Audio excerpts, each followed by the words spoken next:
Hello, good evening. Good evening, sir.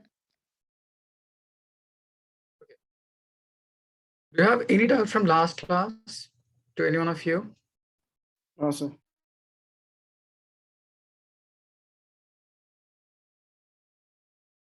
We had completed till Stokes' law, or amount of viscous force or drag force experienced by any moving particle in viscous medium. Now there is application of this particular force, or on the basis of which we can define another term that is called terminal velocity. Suppose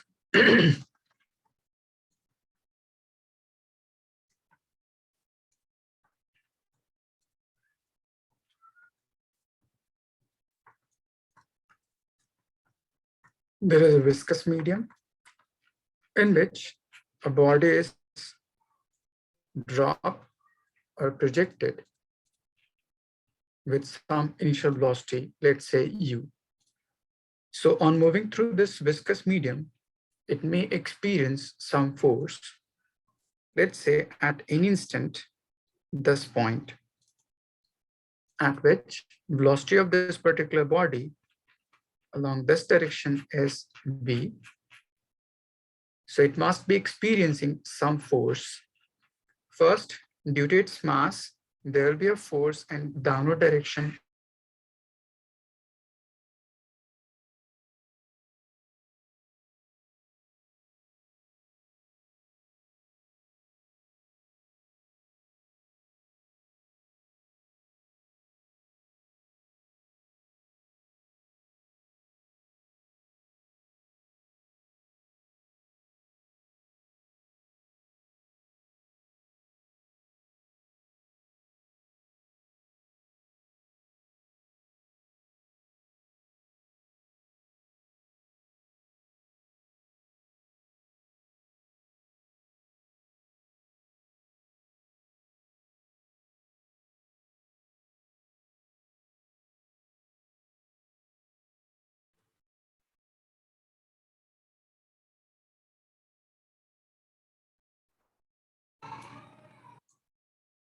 Okay. So due to displacement of some fluid due to its own volume, it must be experiencing a force in upper direction or opposite to the speed. That will be bound force.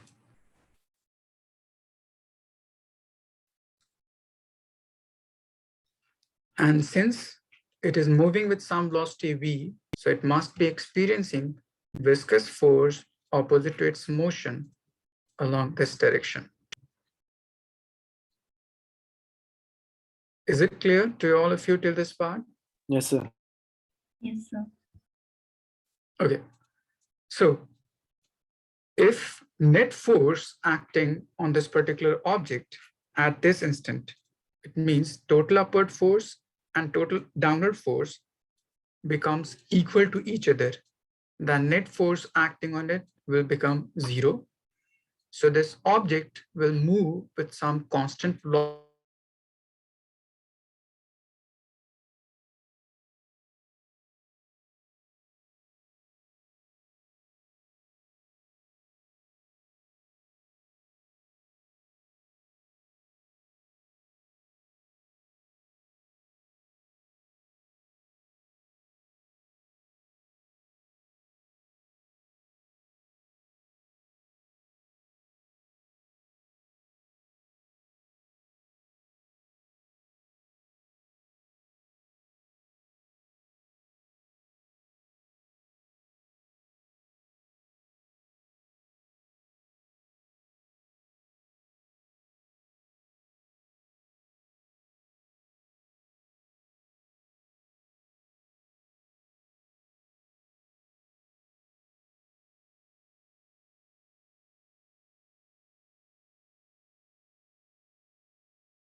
Oh, sorry for the interruption. Okay, now. So we can define terminal velocity as the constant velocity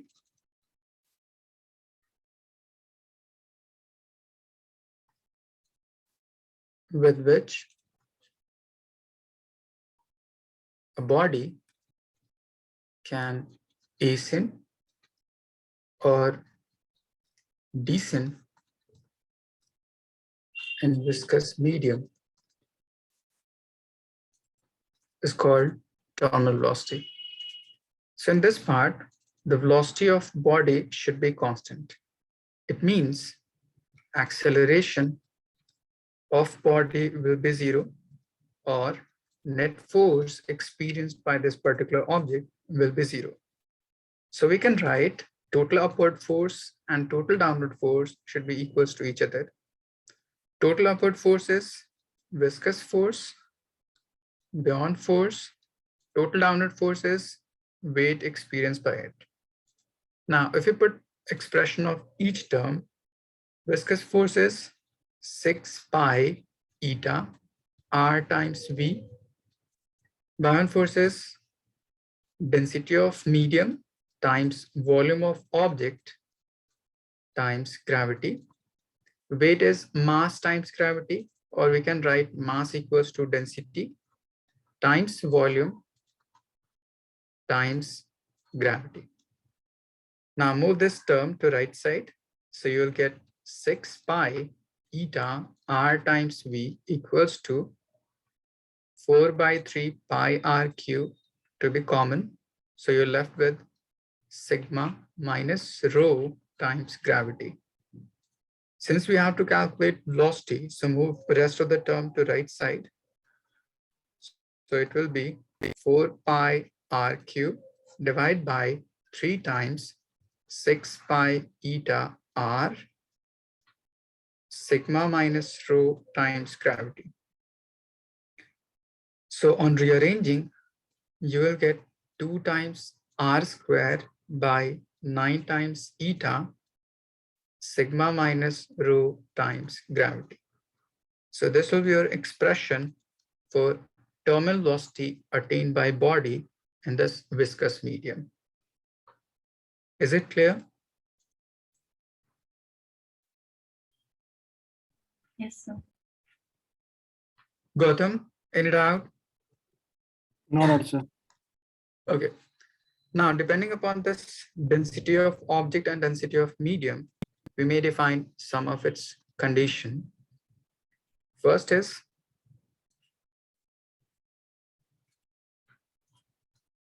if sigma is greater than rho, means density of object is greater than density of medium. So it will give you some positive value. So terminal velocity will become positive. It means object will descend in this particular medium. Next, if sigma equals to rho, then terminal velocity will become zero. Then it will remain at its own equilibrium position. No upward movement, no downward movement. And third, if sigma is less than rho, then terminal velocity will be negative. Then we'll start ascending. Nabila, is it clear? Yes, sir. Okay, just write it down.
You will have written.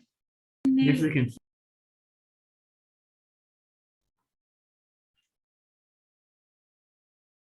Now, in this expression, I have derived terminal velocity in terms of radius and coefficient of viscosity only.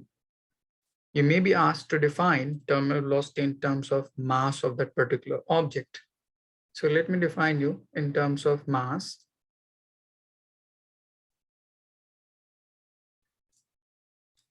Terminal velocity in terms of mass will be equals to mass times gravity, bracket 1 minus rho by sigma divided by 6 pi eta r. So you will say terminal velocity is directly proportional to mass of that particular object. And in terms of mass, it will be inversely proportional to radius of that particular body. So just remember these two expressions. First this and second this. Next is graph of attaining terminal velocity in that viscous medium.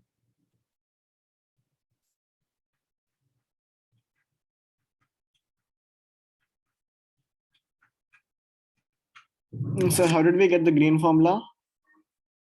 Just 1 minute, I'm explaining.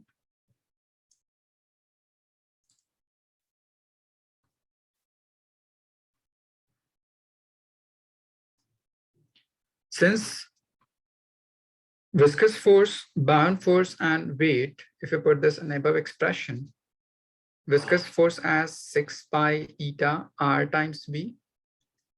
Bound force is nothing but density of medium times volume of object immersed times gravity. Weight of object is sigma volume gravity. So move this term to right side. So you'll get 6 pi eta r times v equals to sigma vg minus rho vg. Now take out common sigma vg from both these two terms. So you're left with 1 minus rho by sigma. This term is nothing but density into volume, that will be mass of that object. So write it as mg bracket 1 minus rho by sigma, and move this 6 pi r to right side. So you will get terminal velocity equals to 6 pi r times eta. Is it clear now? Yeah, wait, Can you explain it again? According to the relation, we have viscous force, bound force, weight. So viscous force is 6 pi eta r, v. Bound force is density of medium times volume of object times gravity. Weight is mass times gravity, or you can write mass in terms of density into volume times gravity. Now move this bound force to right side, so it will become negative. Now take out common sigma vg from both these two terms. So you'll get rho by sigma in this second part. Now sigma into volume is nothing but mass. So we can write it like this. Yes. Okay. Now, suppose terminal velocity is constant value having this term. And if a body is projected in this viscous medium at some initial velocity 0, so it may follow this path.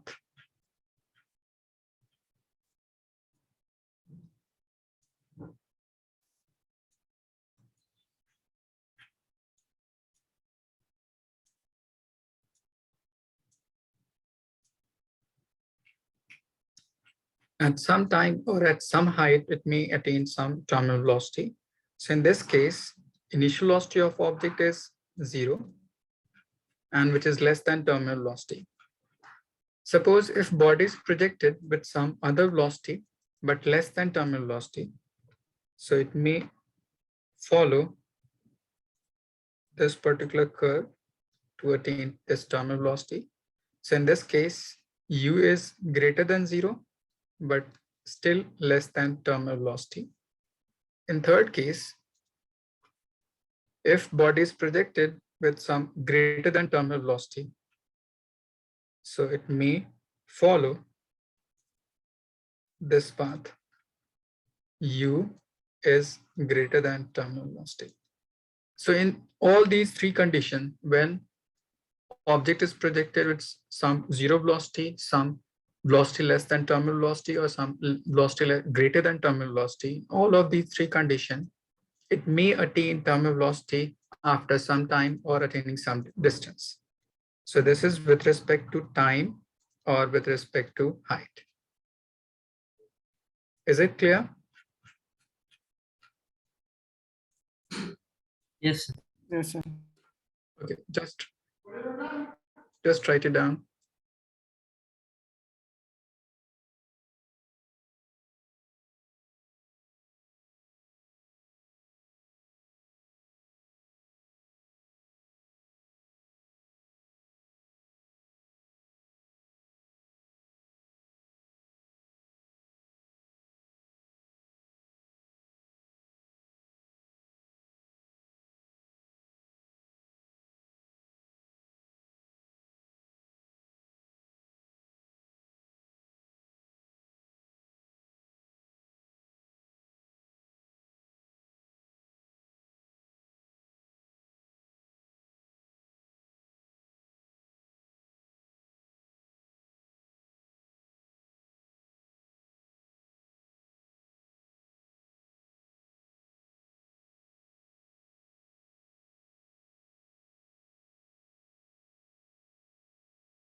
Done.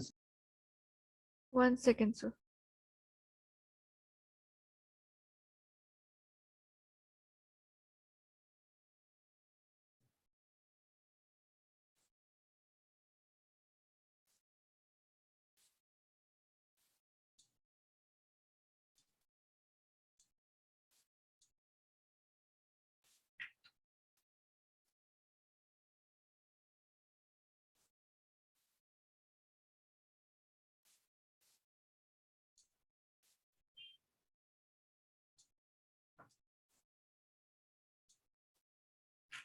Done, sir.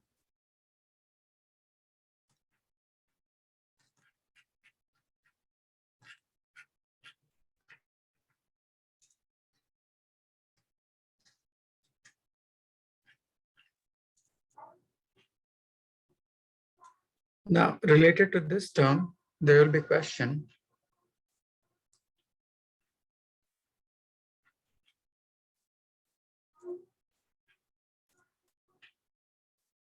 In terms of combination of drops.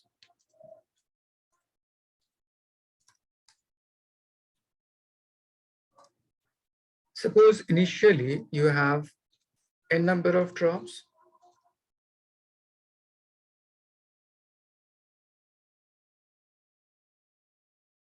Each having terminal velocity v1 in downward direction. Now, if they combine, form single last drop, so you'll be asked to find new terminal velocity of this particular body.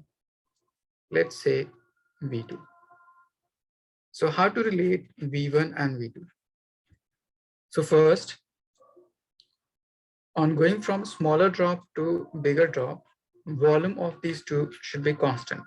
So you can say volume initial should be equals to volume final.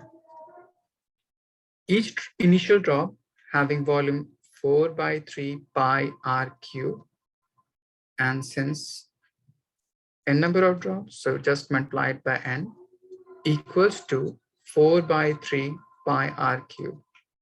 So 4 by 3 pi cancel out. So r will be equals to n to the power 1 by 3 times small r.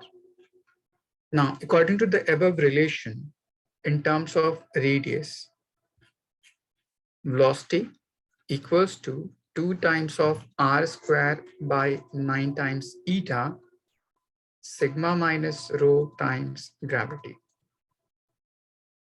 where Sigma is density of liquid and rho is density of medium or surrounding. These two should be constant. Gravity should be constant and eta should be constant. Only radius is changing. So you can say velocity is proportional to r squared. So v1 over v2 equals to r1 over r2 whole square. Now put the value of each term. Initial radius of this drop is r. On combining, it will become n to the power 1 by 3 times r whole square. So it will be r divided by r will cancel out. So you're left with 1 by n to the power 1 by 3 and whole to the power 2.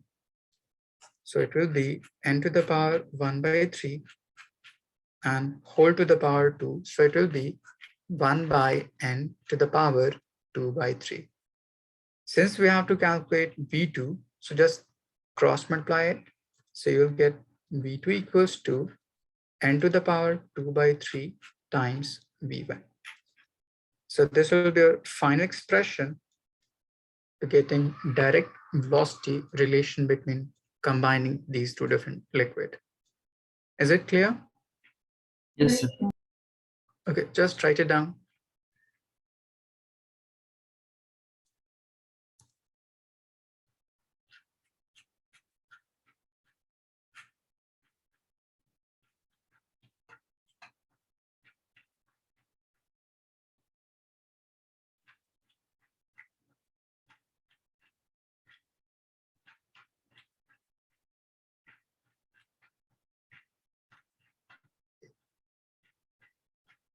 Sir, that's first step, right? You changed to r equals n1 by 3r.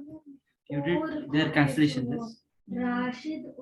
4 by 3 pi, 4 by 3 pi get cancelled out. Yeah. Yes, sir.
You all have written? Yes. Yes, sir. Okay.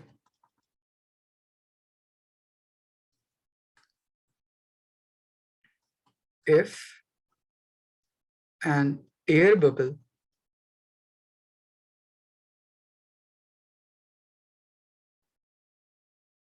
having a radius 2 mm is formed in water,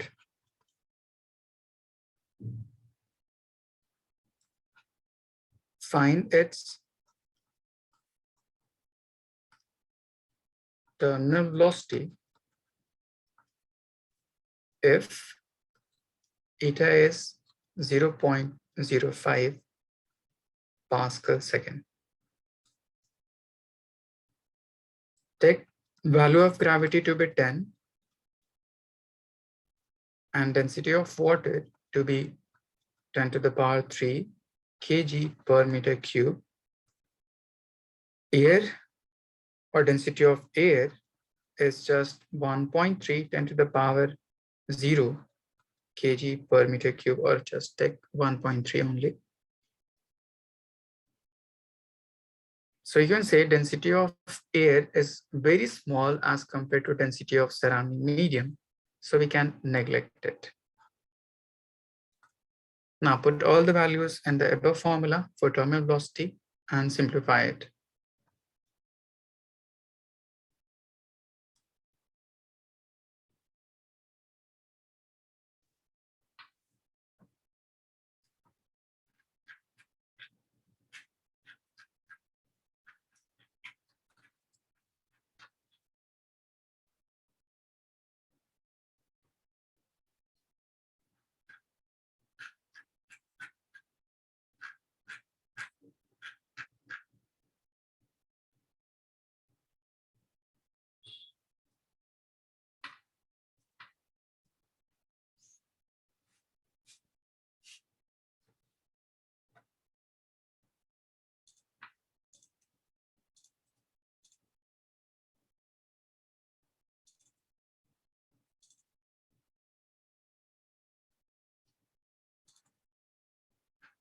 So what should we ignore?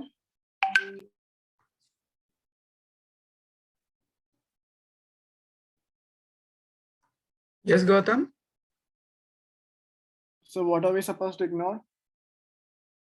Density of air, which is 1.3 kg per meter cube, which is very small as compared to density of medium.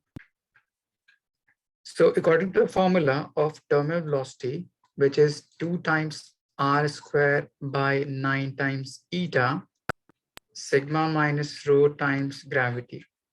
So in this expression, sigma is very small as compared to rho. So just ignore it or neglect it.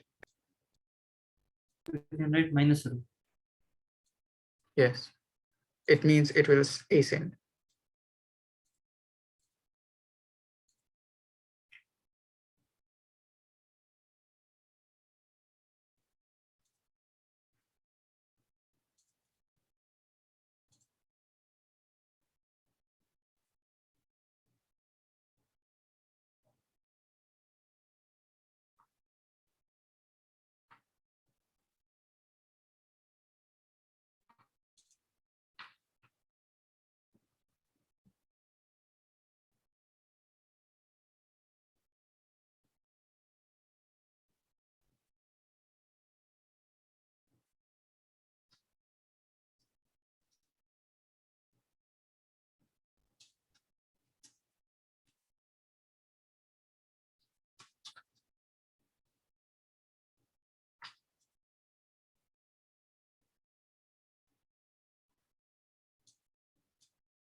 Sham, just check your calculation.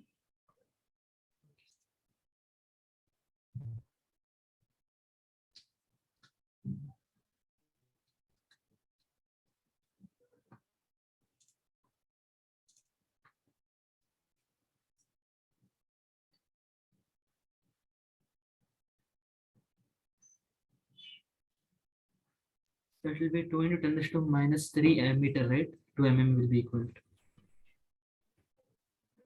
2 into Yes. 10 raised to minus.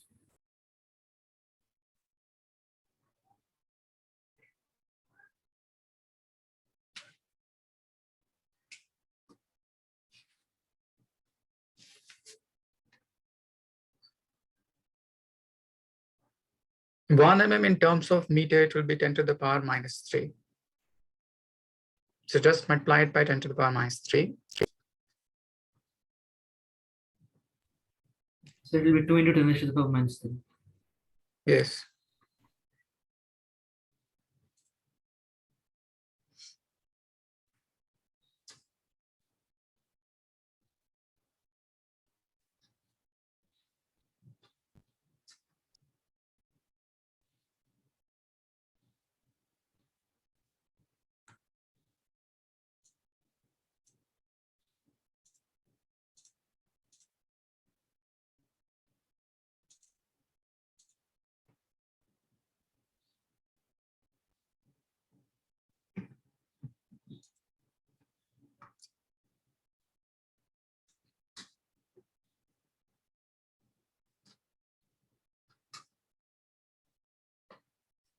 Nazia, you got any answer?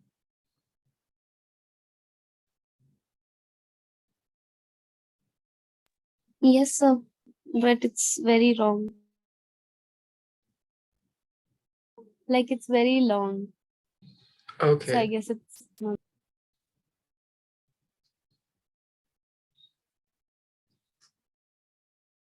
Raza? I'm trying.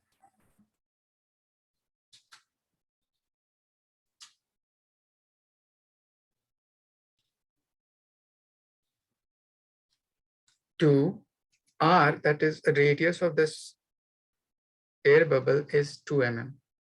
That is the radius.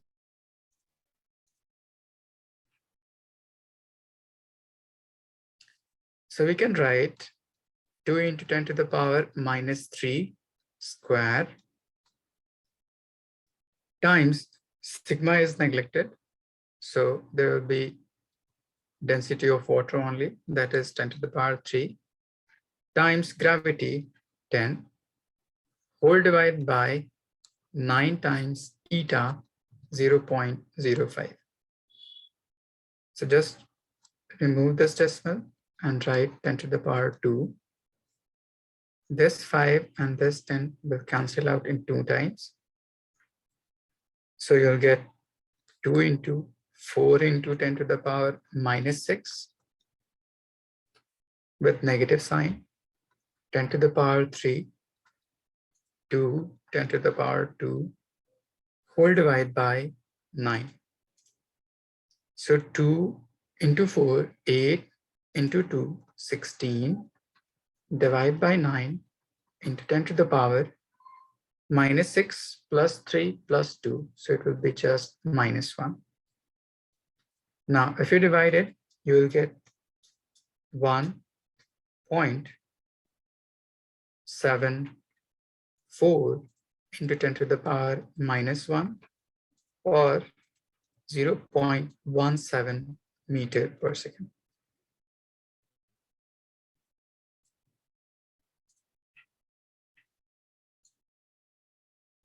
So it will be 77, I think. So you may write it as 1.18. So you have to square 2 also, right? 2 into 10 raised to minus 3, you have to square 2 also. We have r square here. So you That's to why we square. have to squared. Yes. I did not square 2. Yes. Mazia, you haven't converted the value of mm in terms of meter. Yes, sir.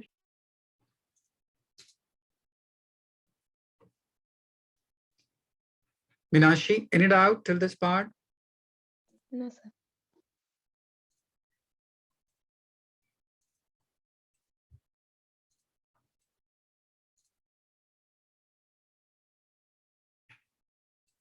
You all have written?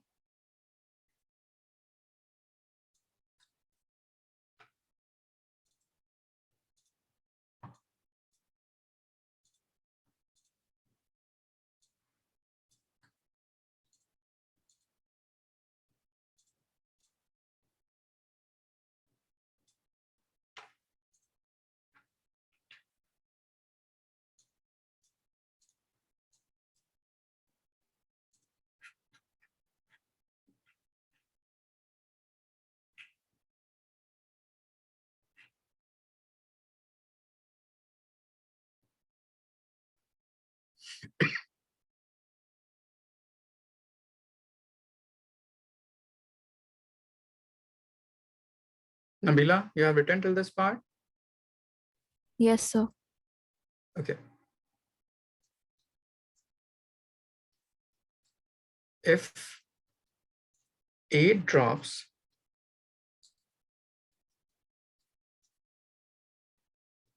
are combined to form single, find terminal velocity of it if initially they were moving at 2 mm per second.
But we need to convert mm per second into meter per second. You may write in terms of mm. Okay.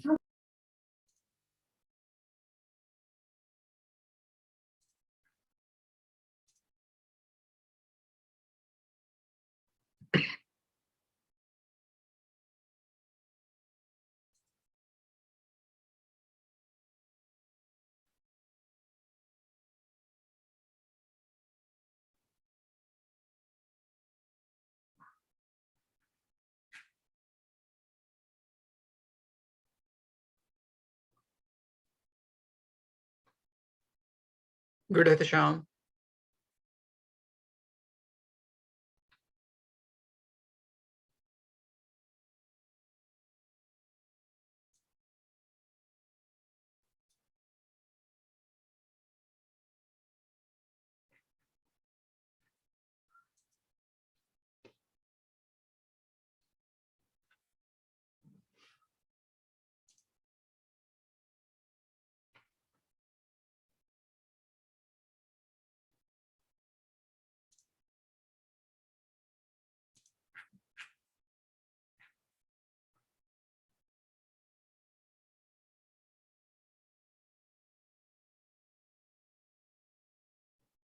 Gautam, just check your calculation.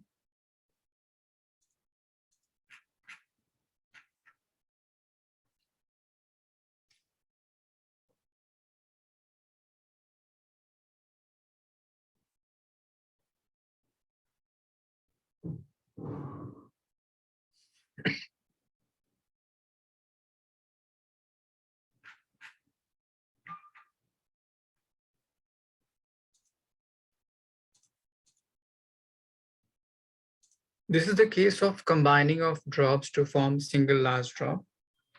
So just use the above formula, what we had derived, and put the value of each term and simplify it.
According to the formula, V equals to n to the power 2 by 3 times V1. Number of drops is 8 to the power 2 by 3 times V1, which is 2. We can write 8 as 2 to the power 3, and which is further raised to 2 by 3. So according to the rule of exponential, it will be 3 into 2 by 3. So this term and this term will cancel out. So you'll get 2 raised to 2, which is nothing but 4. So it will be 4 into 2, that is 8 mm per second.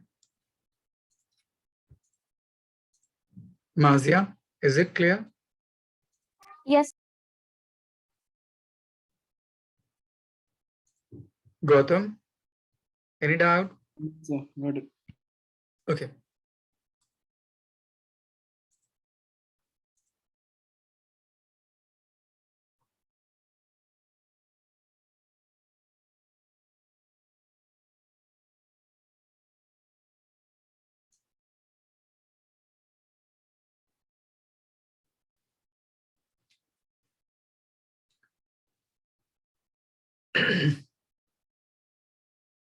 You all have written?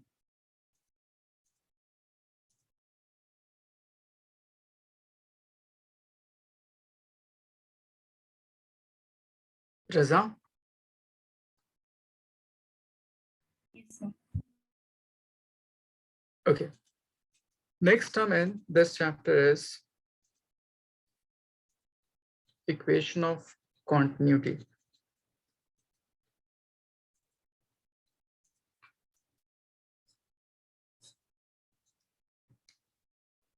Suppose you have a tube of varying cross section.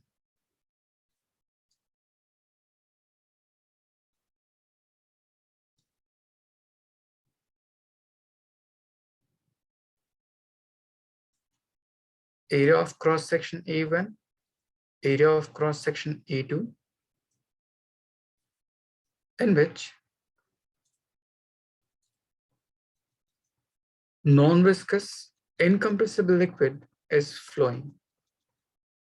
At this instant, velocity of liquid is V1, and at this instant, let's say velocity of liquid is V2. So we have to calculate relation between V1 and V2. So consider a tube having varying cross section.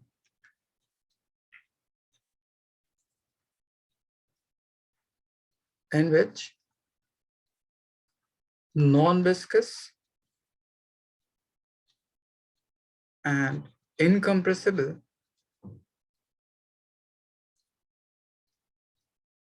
liquid is flowing.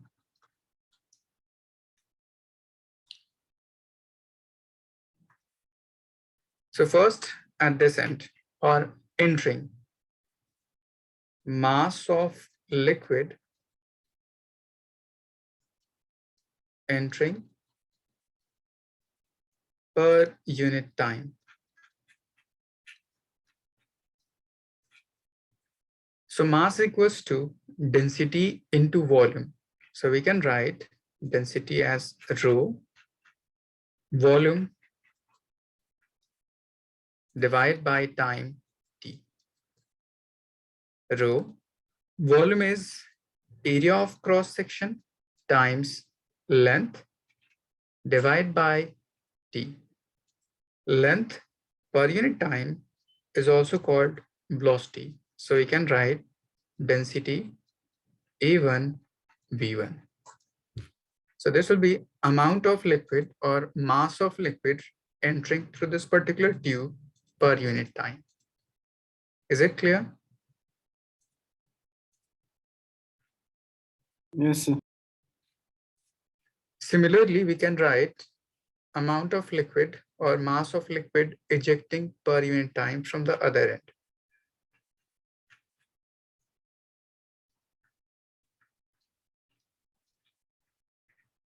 Mass of liquid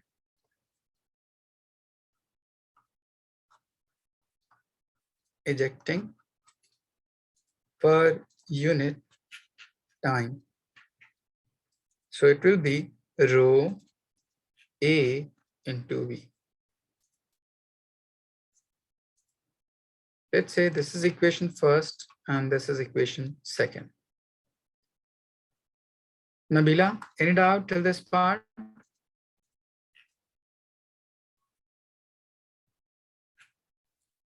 No doubt, sir.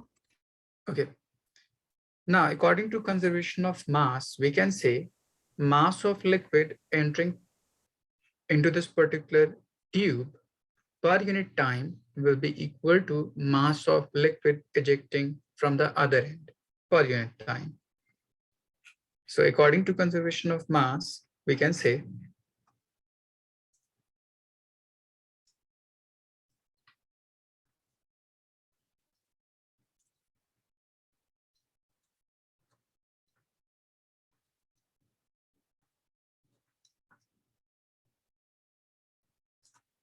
mass of liquid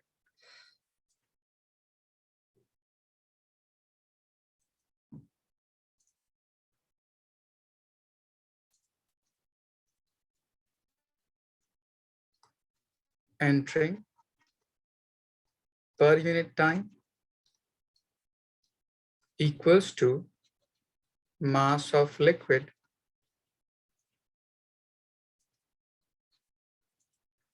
ejecting per unit time.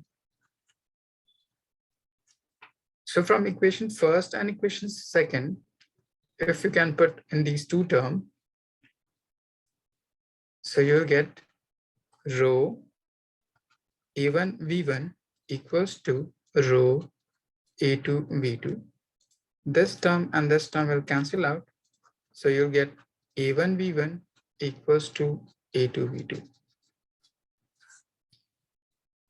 In Reynolds number, I define you this particular quantity. Area of cross section and velocity of liquid at that instant is also called rate of flow of liquid. So we can write Q, that is rate of flow of liquid, equals to area of cross section times velocity. It will be constant at any instant for the flow of non-viscous and incompressible liquid. Reza, is it clear? Yes, sir. Okay, just write it down.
You all have written?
Minashi, done? Yes, sir.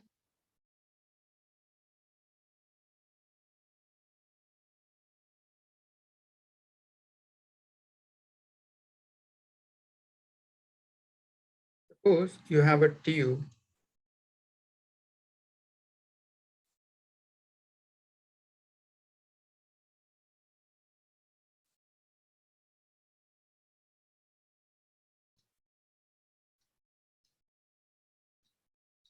At this point, area of cross section A at this point is 2A.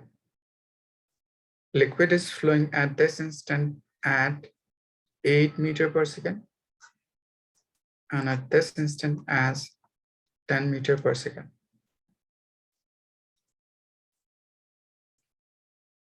If there is some hole at this point,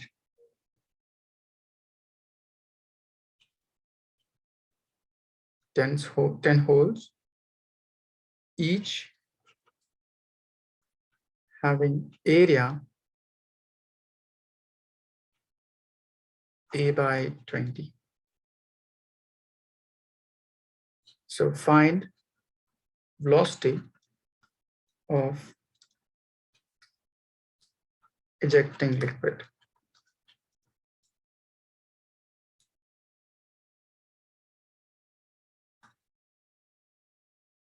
So let me define you how to approach this problem.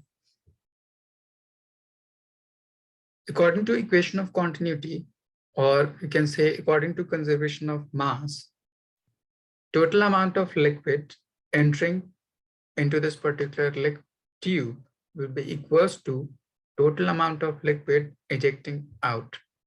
So we have two different columns through which liquid is entering into it. So we can write A1V1 plus A2V2 as total amount of liquid entering per unit time. And it should be equals to number of hole, each having area A3 times V3. Now put the value of each term and simplify it, you'll get V3. Gautam, is it clear? Yes, so the small holes, they have the area A by W. A by 20. Okay, go ahead. Sorry.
Good, Gautam.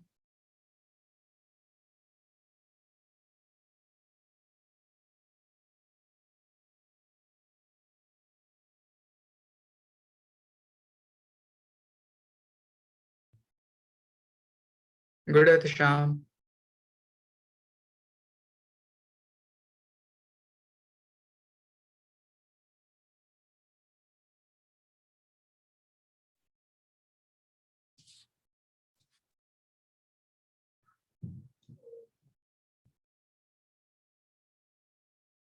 So it will be in liters, right? Liters or ml, the volume. Velocity is in meter per second, so it should be in meter per second. The volume also. Velocity, okay, sir. Sorry, velocity. Yes.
Let's say A1 is A, V1 is 8, A2 is 2A, and V2 is 10.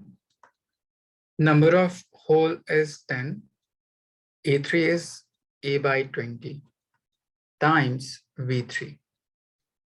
So this 0 and this 0 will cancel out. So 8A plus 20A will be equals to 28A equals to A by 2 times V3. This A and this A will cancel out. So V3 equals to 56 meter per second. Raza, is it clear?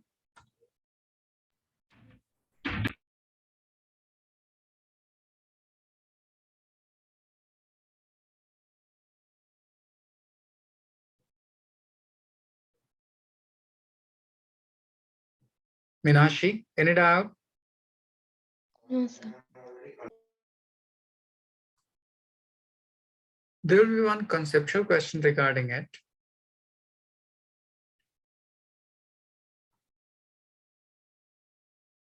No, sir. Yes.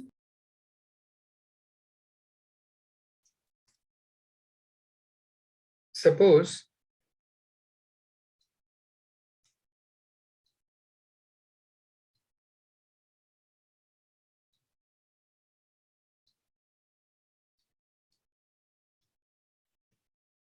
water is flowing from tap. So on falling down, it may acquire shape of a stream like this.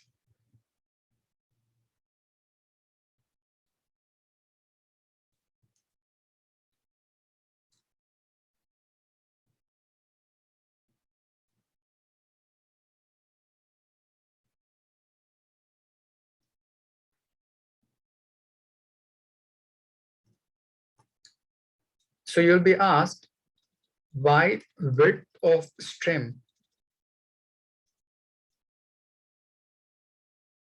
get decreased on falling down? Why width of stream of liquid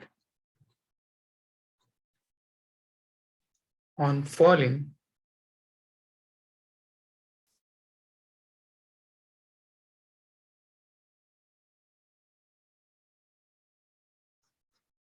get shrink?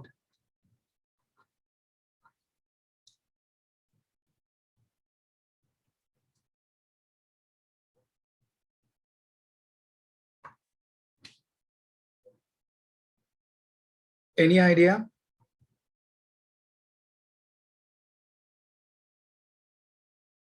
Nabila? So the velocity decreases because the initial velocity is greater than the final velocity. Okay, how you can say velocity is changing? Because the pressure X comes like fast from this, right? From the tap. So after Okay, to the gravity, it just 1 minute. Nabila, would you like to explain? Yeah, so it's the same reason what he said, that the velocity changes when the water falls down because of the pressure exerted at the sides. By the sides.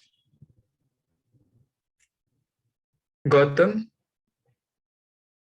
Yes, sir. The same thing. The velocity increases, area decreases because it's accelerating, right, when falling down. Why it is being accelerating? Because it's falling down under gravity. So it should Good. accelerate. Let's say this is your initial level. At any instant, let's say this point. So from this point to this point, there will be some height of falling edge. So according to equation of motion, we can find velocity of liquid at this instant with respect to this height h. Let's say initially from this point to this point is h1, and at this point h2. So according to the relation, v equals to root under 2gh.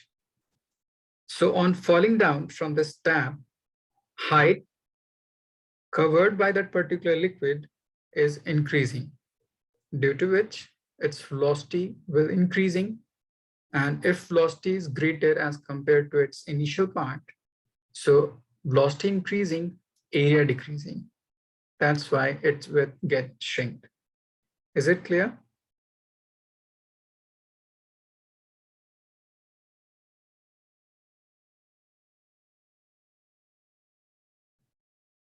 Let me define you once again. Initially on falling down, as it approaches downward, it may attain some of height.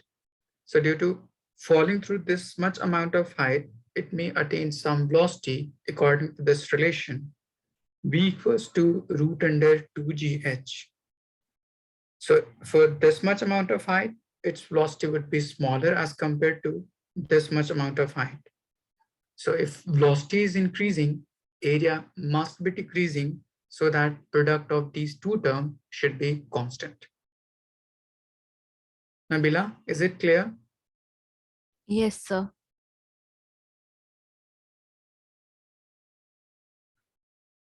So you can say on falling down,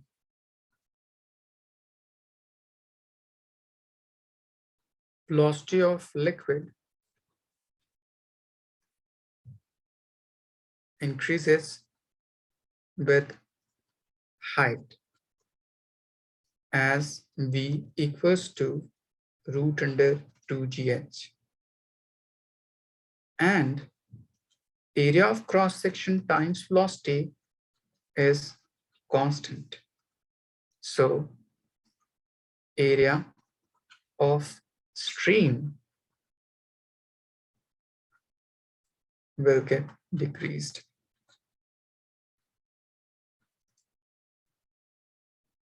Sham, is it clear? Yes, sir. So the velocity that doesn't get decreased, it increases. So there is no any influence of pressure. Yes.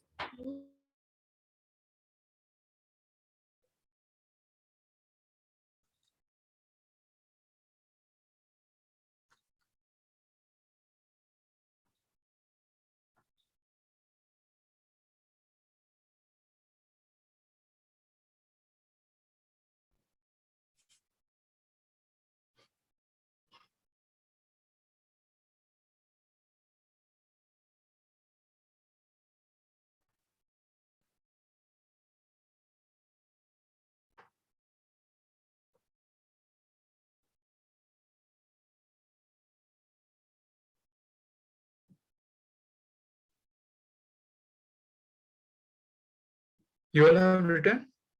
Just a second. Minashi, any doubt? No, sir. Raza, is it clear till this part? Yes, sir. Okay. Then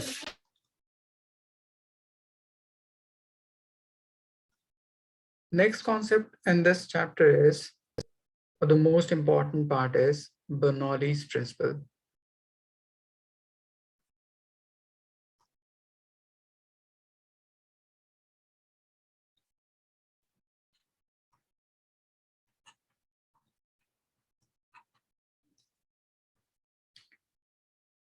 First,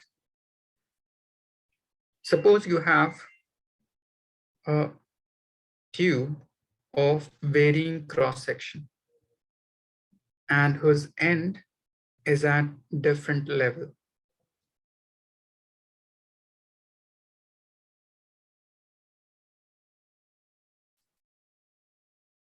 One of its end is at this point and the other is at this point. So let's say this is a horizontal line. Area of cross section of this tube is A1 at this point and A2 at this point. Consider a non-viscous incompressible liquid is flowing in this particular tube from first end to the other end. So in this first part, area of cross section is V1, A1. So velocity of liquid at this point is V1. And at this point, let's say V2. There is difference in level of these two end. Let's say this is H1 and this is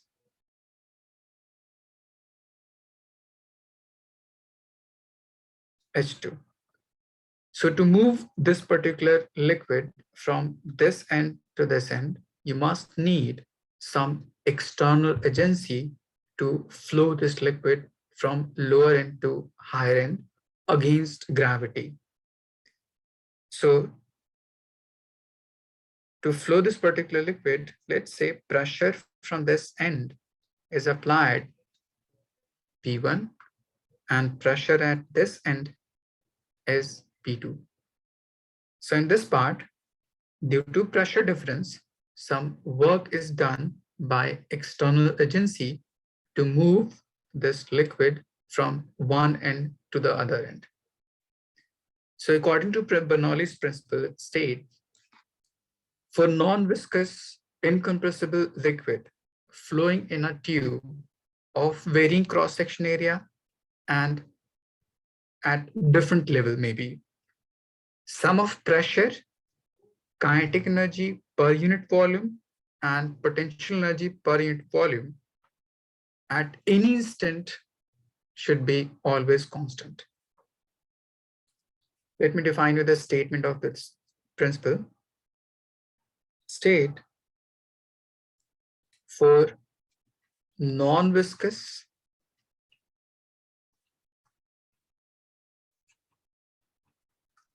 incompressible liquid flowing in a tube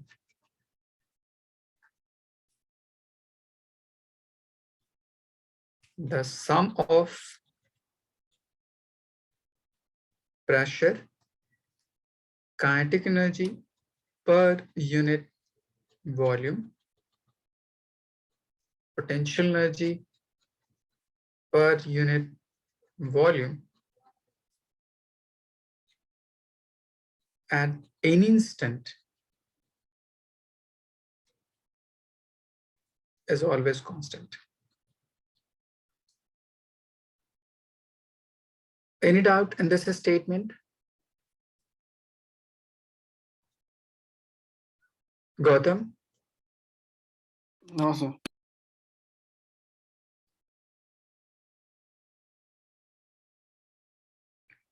So we can say there is some limitation for this principle.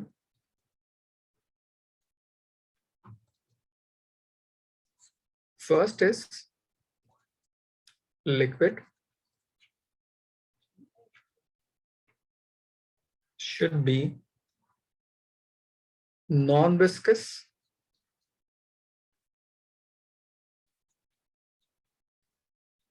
incompressible. Second, gravity should be constant. Third, energy should be conserved.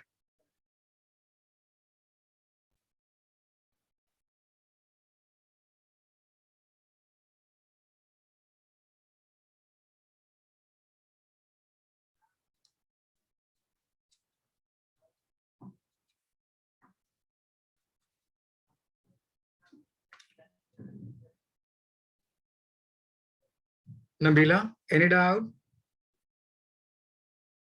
No doubts, sir. Okay, just write it down till this part.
You all have written? 1 second.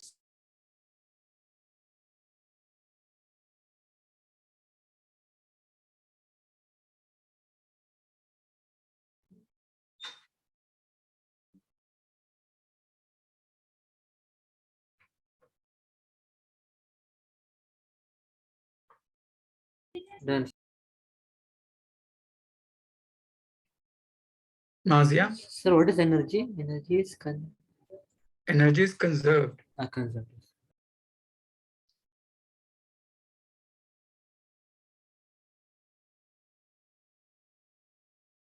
Gautam, written? Yes, sir, completed. Okay. There is one announcement. In next class, I will take your Viva, for which you have to prepare from hydrodynamics, that is Newton's law of viscosity, till this Bernoullis principle. Is it clear? Yes. So when will you take the Viva? Wednesday? Uh, after class? This class? Yes.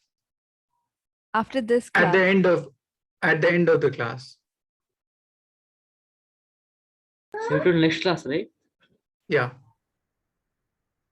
On Wednesday, at the end of the class. Okay. Okay, sir. Yes.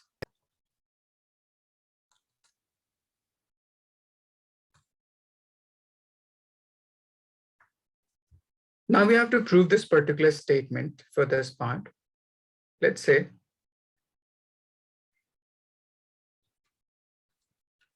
work done due to pressure difference.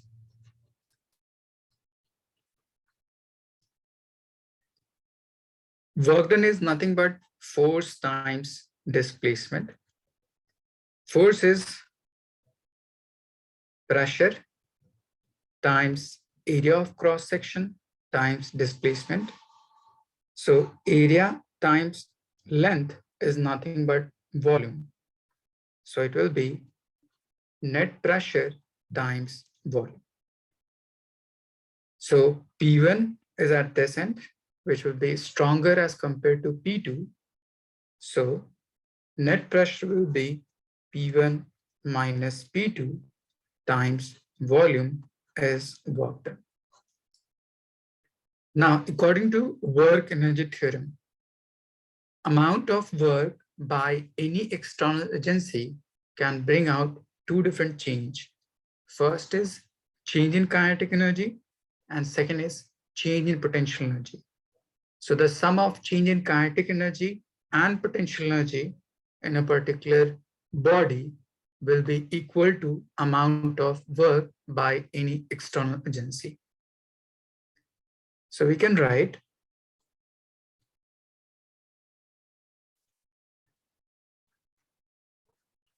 according to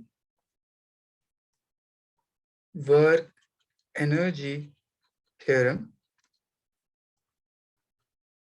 work done by any external agency equals to change in kinetic energy, change in potential energy.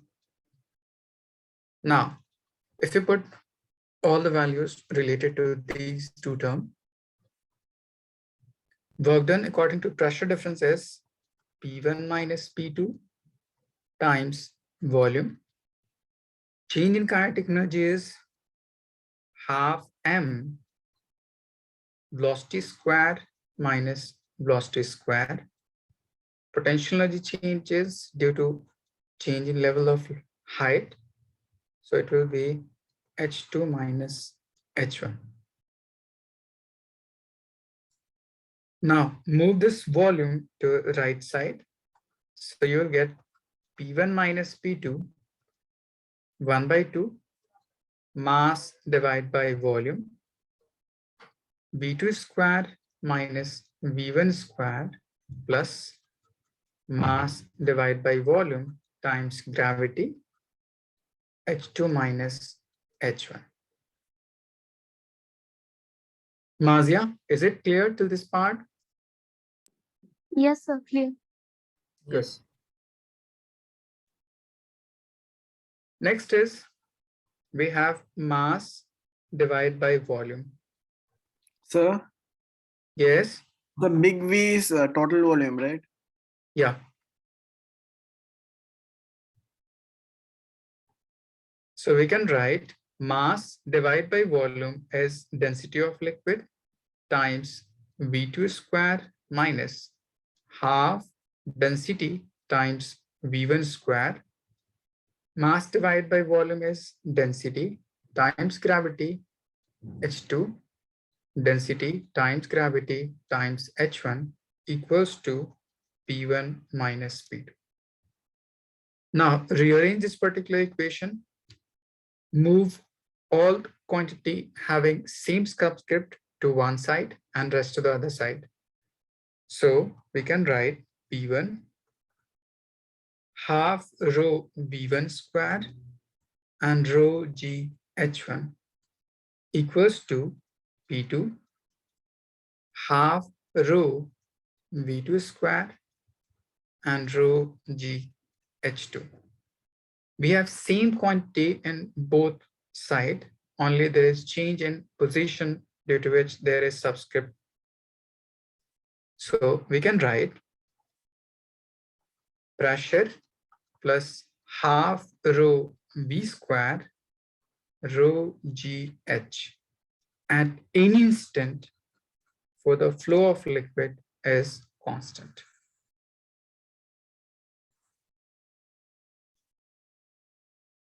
In this expression, P is pressure, half rho V square is kinetic energy divided by volume, rho GH is potential energy divided by volume. So sum of pressure, kinetic energy per unit volume, potential energy per unit volume at any instant for the flow of liquid is constant. Is it clear? Yes, sir. Raza, any doubt? Okay, just write it down.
You all have written?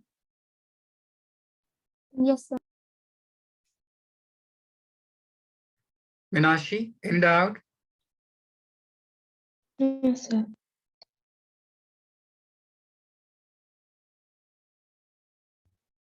Okay, so learn this entire derivation of this Bernoullis principle For any examination of this particular fluid, this topic will be definitely asked. Now, let me define you the application of this particular Bernoullis principle. We can rearrange this expression in some other term as well. We have pressure half rho v squared and rho g h is equals to constant. Now divide this entire part by rho g.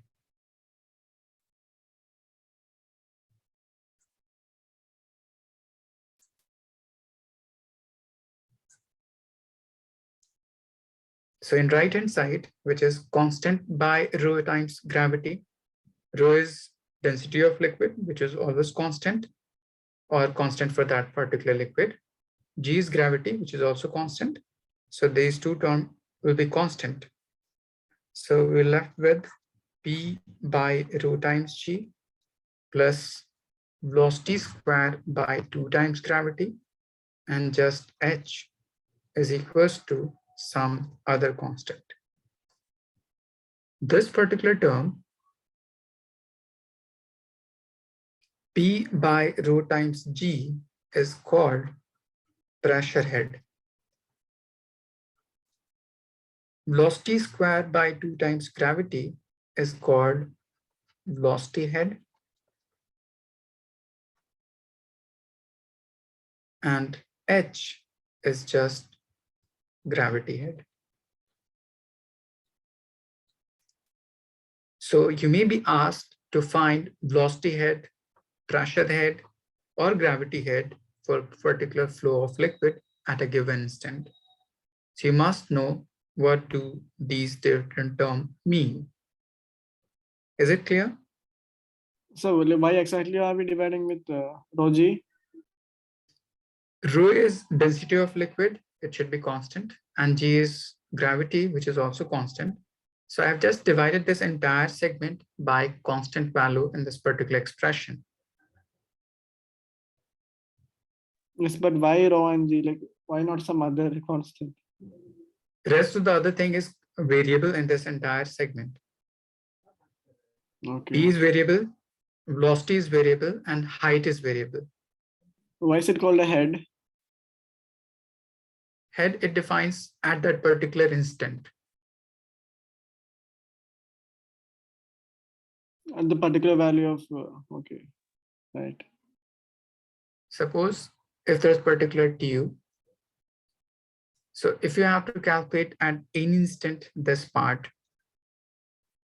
so it will define you the value related to it at that instant only. Is Yes, it sir. clear? So all the constants are not considered. Yeah. Got it.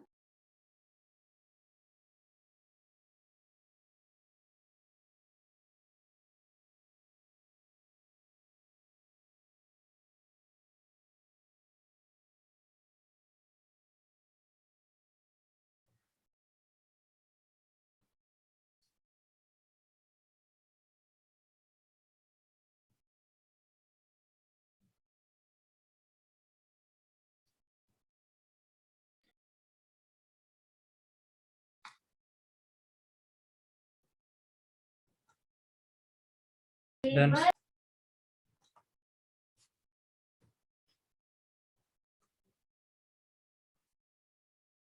Nabila, any doubt? No doubt, sir. Okay. Now, there is some application of this. Let me define your application and then I will ask you a question related to that part. First is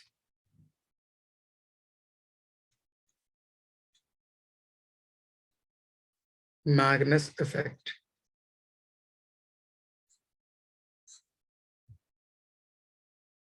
Suppose you have a ball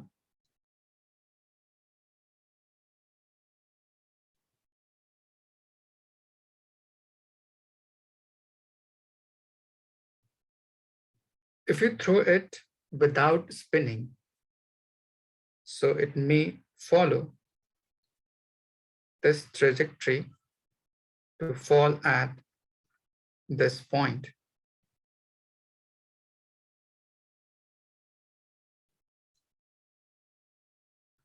But now, if you throw this particular ball by spinning it, let's say in clockwise spinning,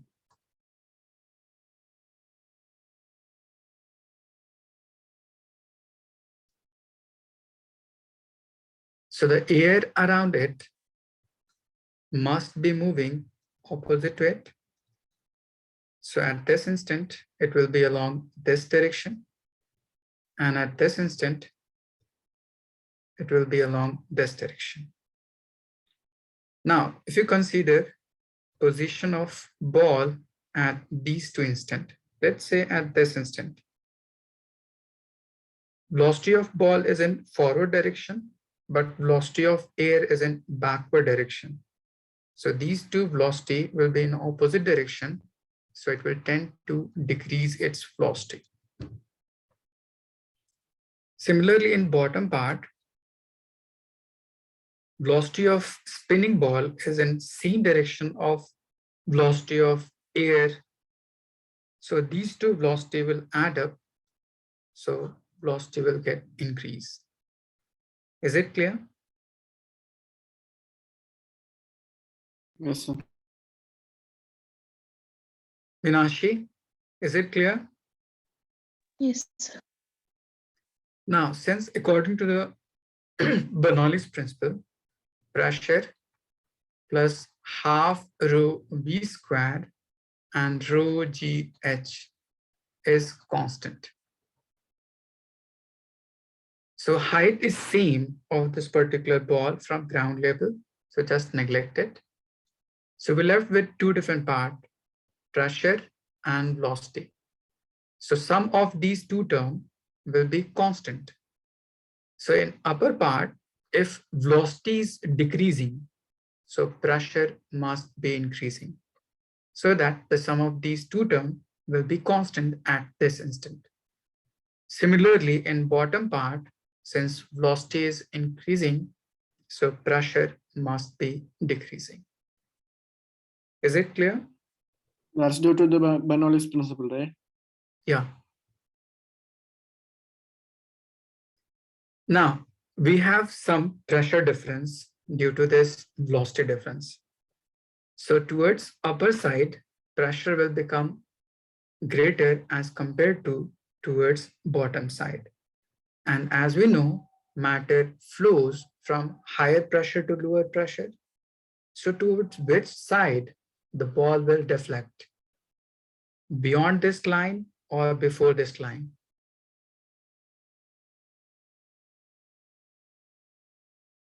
Raza? We have some pressure difference in this part due to change in velocity of two end.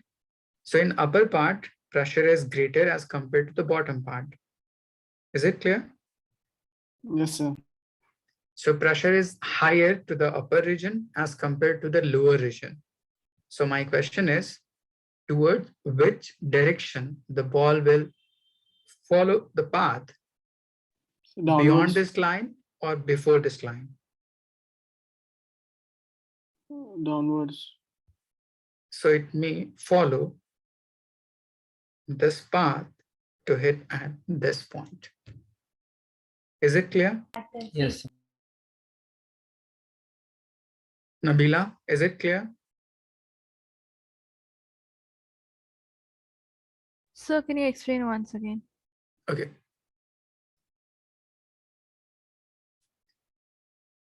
Initially, ball was thrown without spinning, so it may follow this path to hit at this point. But now, if it is thrown by spinning in clockwise direction, so at uppermost point, velocity of this particular point will be in this direction, and air will be moving in opposite of it, so it will be in this direction. So these two velocities in opposite direction, so it will tend to decrease net velocity of this particular point. So velocity of this point will get decreased. Similarly, at this bottom point, velocity of spinning of ball is in this direction, and velocity of air is also along same direction. So they will add up. So velocity of this point will get increased. Is it clear up to this part? Yes, sir. Now, according to Bernoulli's principle, sum of these three terms at any instant should be constant.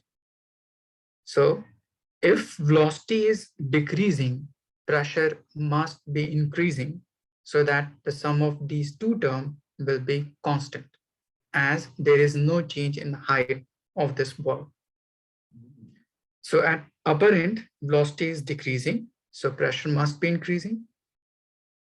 At lower end, velocity is increasing, so pressure must get decreased so that the sum of these three terms should be constant. Is it clear? Yes, sir. Clear. Now we have larger pressure at upper end as compared to lower end.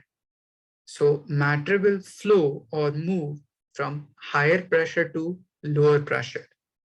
So due to this pressure difference, it will tend to move ball towards downward. So it may fall at this instant instead of going to this point.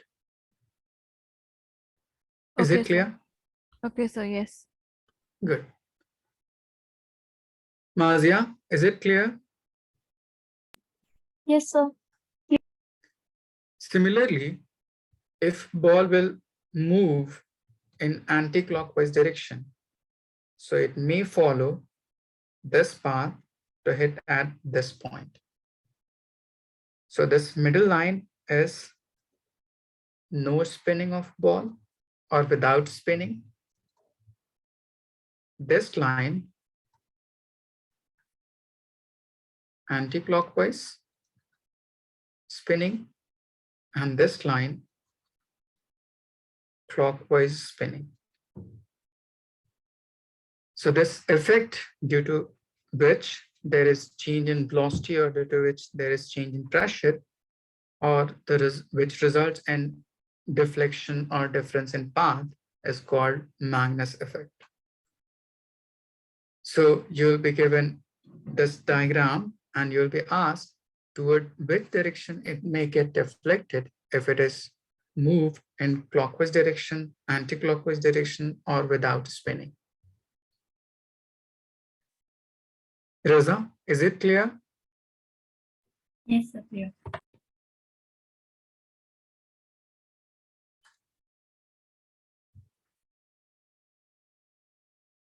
You all have written?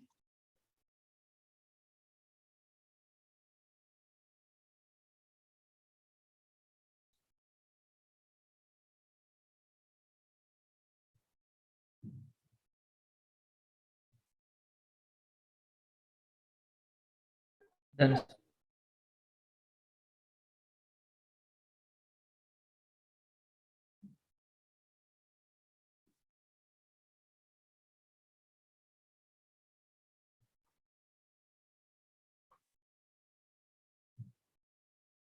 Minashi, done? Yes, sir. Okay.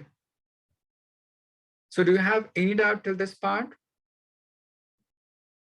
No, sir. Yes. Okay. So let's stop here for today. In next class, I will define you some more problem related to this part. Then we will start new chapter, that is thermal properties of matter. Okay. Yes. And most important, please prepare for your viva. Okay. Okay. Yes. Okay then. Thank you, sir. Thank you. Thank you. Thank you, sir. Thank you. Mm.